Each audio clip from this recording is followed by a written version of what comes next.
Thanks for joining us for Smart Money Matters. I'm Brad Satin. We are joined by John Grollo with Lighthouse Financial Group. How you doing today? Good, thanks, Brad. Thanks for being here. Let's talk a little bit about college planning. What do you need to know up front? The biggest thing, we actually have guidance counselors on our staff, and the thing we found is that when students go off to college, they don't have a compass heading. They think, I'm just going to find myself.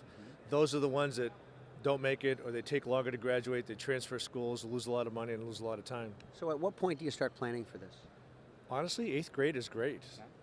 But I'd say most families that come into my office junior year, and it's so we kind of try to help get the career path straightened out, because the career path determines the major determines the college determines the cost, which is what the parents are usually most concerned about.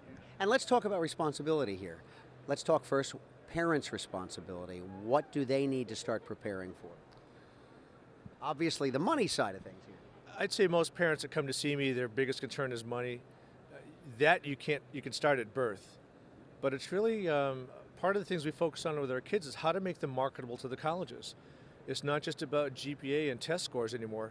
Colleges are looking for people that are giving back to the community. They want leaders, and so that takes time to build it up. You just can't decide, gee, I haven't done anything in my 3 years in high school, I think I'm going to be president of student council. It just doesn't happen overnight. And we talk a little bit about responsibility. Now we're talking about student responsibility, and that is being involved early, because by 12th grade it's a little late. Absolutely, and the things that we try to have is have the students start these habits early, because if we can teach them how to become marketable for college, then when in college we can teach them how to become marketable for their employers. Because the employers aren't looking for GPAs anymore. They want kids that know how to get along. They want kids they're going to take an initiative and get things done. And finally, scholarships. How do you work that into the plan?